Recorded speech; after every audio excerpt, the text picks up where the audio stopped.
5 times. 5 times, people. The bright red Mustang belonging to my Karen neighbors. 2 sisters crashed straight into my mailbox. Not accidents. Not drunk driving.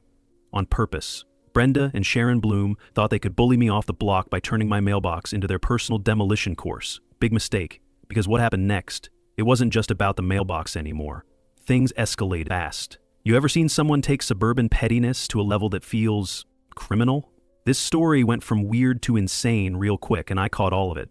I'm telling it here on Exposed Stories. Let me know where you're watching from. Ever dealt with neighbors like this? I want to hear your story. The whole thing started because I planted a single maple sapling on the grass strip between the sidewalk and the street. Nothing crazy, just a little splash of color for our quiet suburban neighborhood. I work from home doing IT consulting, so I spend a lot of time looking out my front window, and honestly, our street could use some life. The houses all look practically identical. White picket fences, manicured lawns, the whole American dream pack. I figured a small tree wouldn't hurt anyone. It was just a tree. But to me, it meant I belonged here. Boy, was I wrong about that. The Bloom sisters lived directly across from me in one of those pristine 2-story colonials that looked like it came straight out of a magazine. Brenda, the older one, had to be somewhere in her late 30s or early 40s, with this perfectly styled blonde hair that never seemed to move, even in the wind. She was the type who'd organize neighborhood barbecues just so she could tell everyone what they were doing wrong with their lawns. Sharon, her younger sister, was quieter but always seemed to be lurking around whenever Brenda was stirring up drama.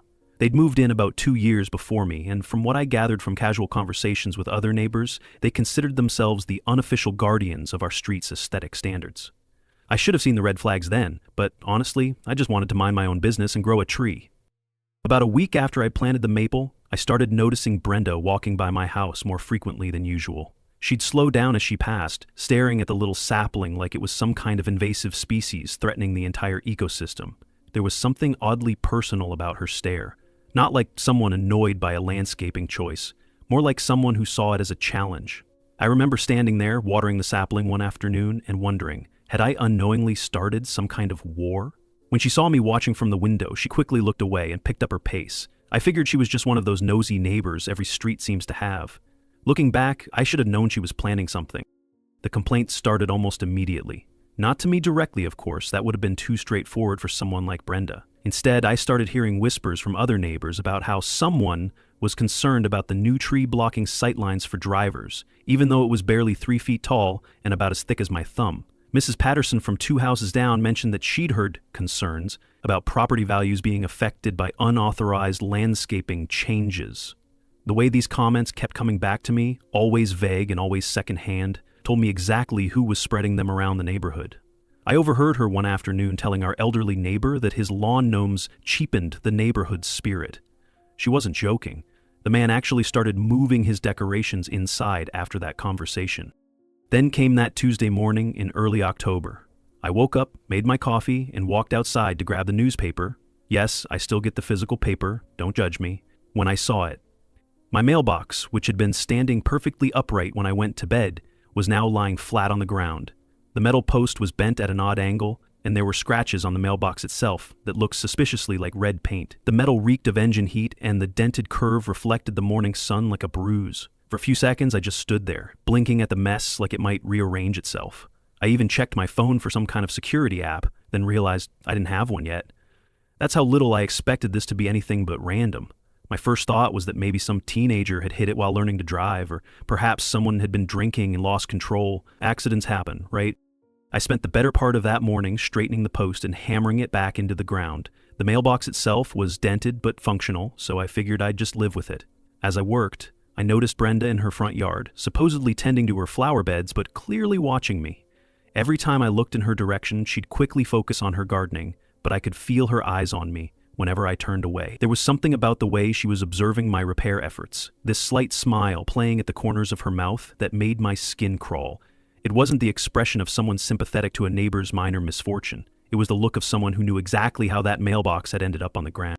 When I finished the repairs and headed back inside, I noticed that Brenda had positioned herself near her front gate, pretending to water some plants while maintaining a clear view of my newly restored mailbox. The whole scene felt staged, like she was studying my reaction to see how I'd handle the situation. That's when it hit me. This wasn't random vandalism or a freak accident. This was intentional. Someone had deliberately targeted my property, and I had a pretty good idea who. I thought about calling the local authorities or even the property management company, but then I pictured Brenda's smirk. No, if this was a message, I had to show I got it and wasn't afraid. The weird thing was, part of me almost respected the audacity of it. Here was someone who'd escalated a disagreement about a tree into actual property damage. It was insane, but it was also kind of impressive in its commitment to pettiness. As I stood at my kitchen window, watching Brenda finally head back into her house, I felt this cold realization wash over me. When I saw that look in her eyes, that cold smile as she gazed at my newly repaired mailbox, I knew this was just the beginning. But I never expected they'd actually be bold enough to do it again. I had no idea that a maple tree would spark a war. And my mailbox? Just the first casualty. 2 weeks. That's all the peace I got before it happened again. I'd actually started to convince myself that maybe I'd been paranoid about Brenda. That perhaps my mailbox really had been the victim of some random drunk driver or teenage prank. I mean, what kind of grown woman would deliberately target a neighbor's mailbox over a tree that was barely visible from the street? The answer to that question came at 3:15 in the morning on a Thursday, when I was jolted awake by the sound of metal crunching against metal, followed by the roar of an engine speeding away. I didn't even put shoes on, just bolted down the steps like my house was on fire. The air outside was sharp, cold enough to make my breath fog up instantly, but I didn't care. My heart was hammering against my ribs as I stumbled across the front yard in my pajamas and bare feet. I knew what I'd see before I even rounded the corner. The adrenaline hit me like a freight train, every nerve in my body suddenly wide awake and buzzing with this weird combination of fury and vindication. There's something primal about being woken up by the sound of your property being destroyed. It triggers every territorial instinct you didn't know you had. I threw on some clothes and rushed outside, already knowing what I'd find. Sure enough, my mailbox was down again, this time twisted completely around its post, like someone had taken a baseball bat to it. But this time was different. This time, I was ready. After the first incident, I'd ordered a cheap security camera from one of those discount electronics websites. Nothing fancy, just something that could capture basic footage if this happened again. The image quality was grainy and the angle wasn't perfect, but it had caught enough to confirm my suspicions. There it was. A red blur backing up fast. Timestamp showing 3:14 a.m. Even with the pixelation and poor lighting, my gut clenched with recognition. You don't live across from a Mustang for 2 years and not recognize it, even if it's just a silhouette and 2 taillights disappearing into the darkness. The license plate was too blurry to make out, and the driver's face was completely obscured, but I knew. I absolutely knew. There was only one red Mustang in our immediate neighborhood, and it sat in the driveway directly across from my house every single day. I stood there in my driveway at 3:30 in the morning, holding my laptop with the incriminating footage, feeling this mix of vindication and absolute fury wash over me. I wasn't crazy, I wasn't paranoid. Brenda Bloom was deliberately targeting my property, and now I had proof. The problem was, the proof wasn't quite good enough for court, but it was more than enough to confront her with. That afternoon, after I'd had some coffee and time to think rationally, I decided to confront her directly. I walked across the street and knocked on the Bloom sisters' front door, the laptop tucked under my arm. Brenda answered, wearing this perfectly innocent expression that I now realize she'd probably practiced in the mirror. "Oh, hi, Alex," she said, her voice dripping with fake concern. "I heard some commotion last night. Everything okay?" The way she said it with just the right amount of neighborly worry would have been convincing if I hadn't known better. I showed her the footage, watching her face carefully as the grainy video played. She studied it with exaggerated interest, tilting her head and squinting at the screen like she was trying to solve some complex puzzle.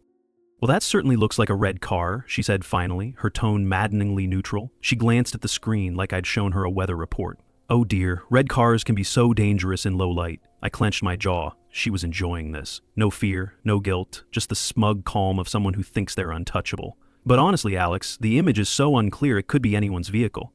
You know there are several red cars in the neighborhood, right?" I wanted to point out that none of those other red cars were Mustangs, and none of them belonged to people who'd been openly hostile about my tree. But something about her calm confidence made me hesitate. She was so composed, so completely unfazed by being confronted with what was essentially evidence of her crime, that for a moment I wondered if I really was jumping to conclusions. Then Sharon appeared behind her sister, and I saw something different in her expression. Where Brenda was all cool denial and practiced innocence, Sharon looked genuinely uncomfortable. She kept glancing between me and Brenda, wringing her hands and avoiding eye contact. When I mentioned the timestamp on the video, Sharon's face went pale, and she quickly excused herself to go check on something in the kitchen. She didn't say a word, but her eyes screamed, "I don't want to be here." And I finally realized only one of them was driving, but both were steering. That reaction told me everything I needed to know. Brenda might be the mastermind, but Sharon was definitely complicit, and she didn't have her sister's talent for lying. After that confrontation, things escalated quickly. Instead of being deterred by the fact that I now had surveillance, Brenda seemed almost energized by the challenge. I started noticing the red Mustang driving past my house more frequently, always slowly, like they were studying their target. Sometimes I'd catch Brenda or Sharon parked across the street, just sitting in their car and staring at my property. It was psychological warfare, and honestly, it was working. I started sleeping with one eye open. Every car that drove down the block after 10 p.m. made me jump. I'd watch the Mustang pass again and again, like they were clocking my mailboxes every angle. I found myself checking my mailbox obsessively, jumping at every car that drove by after dark, constantly reviewing my security footage for signs of impending attack. The stress was getting to me in ways I hadn't expected. I'd catch myself standing at the kitchen window at odd hours, just watching their house for signs of movement. Mrs. Elkins next door suddenly stopped waving at me when she saw me outside. I didn't blame her. In a neighborhood this curated, even eye contact was political. The whole dynamic of our street had shifted, and everyone could feel it. I started having dreams about red cars, waking up in cold sweats at sounds that turned out to be the neighbor's cat knocking over trash cans. My work was suffering too. Paranoia wasn't creeping in. It had already unpacked and made coffee. I upgraded my camera system that weekend, investing in a better model with higher resolution and night vision capabilities. As I mounted the new equipment, adjusting angles and testing the clarity, I couldn't shake this weird feeling that I was preparing for some kind of battle I didn't fully understand the rules of yet. The rational part of my brain kept asking if I was taking this too seriously, if maybe I should just file a police report and let the authorities handle it. But there was another part of me, a part that was getting angrier by the day, that wanted to see how far these two would actually go. When I finished installing that new camera, I had this strange sensation, like I was getting ready for a war where I didn't even know all the rules yet. Was I going too far down this rabbit hole? You know what they say about the definition of insanity? Doing the same thing over and over and expecting different results? Well, I decided it was time to break that cycle. If Brenda and Sharon Bloom wanted to play demolition derby with my mailbox, I was going to make sure they got more than they bargained for. I spent the next weekend researching the strongest, most impact-resistant mailboxes money could buy, along with mounting systems that could withstand everything short of a tank assault. This wasn't just about protecting my mail anymore. This was about sending a message. I found exactly what I was looking for at a specialty hardware store about 30 minutes outside town. The place was one of those old-school operations where they actually knew what they were selling instead of just pointing you toward an aisle. The guy behind the counter was a grizzled old-timer who looked at my specifications and just shook his head. "You expecting a drunk driver or a tank?" he chuckled, wiping his hands on a shop rag. I gave him a look that must have conveyed exactly how serious I was. Neither. Just a couple of persistent suburban sociopaths. His expression shifted from amusement to something resembling professional respect. "Well," he said, pulling out a catalog, "if someone wants to play stupid games, they're gonna win stupid prizes. Let me show you something that'll stop a pickup truck." There was something oddly comforting about talking to someone who understood that sometimes you need to build something that can withstand deliberate assault rather than accidental damage. The mailbox he recommended was built like a miniature bunker, heavy-gauge steel construction with a reinforced mounting system that required a concrete foundation 3 feet deep. It wasn't a mailbox anymore, it was a message in steel and concrete. "I see you. I'm ready."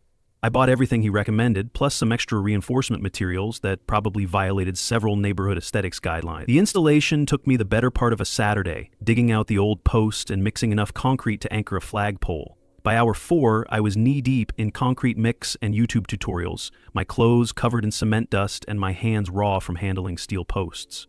Across the street, Brenda stood with her arms folded, expression unreadable. She wasn't just watching, she was measuring me, like a general assessing enemy fortification. Let her wonder what I was building. My neighbors started gathering to watch the process, and I could see Brenda across the street, standing in her driveway with her arms crossed, studying my construction project with obvious displeasure. Good. Let her wonder what she was dealing with now. Old Mr. Henderson from down the block wandered over and asked if I was expecting the apocalypse. "Just some aggressive mail delivery," I told him, which got a laugh from everyone except the audience across the street. I caught myself at one point sweating, sleepless, cement on my jeans, and wondered if I was turning into the thing I was trying to resist, some obsessed suburban warrior building fortress mailboxes at 7 a.m. on a Saturday. But I kept pouring concrete, kept tightening bolts, because deep down I knew this was about more than just a mailbox. The new setup was impressive in its complete overkill. The mailbox itself looked like it could survive a nuclear blast, and the mounting post was basically a steel beam encased in concrete that went down past the frost line.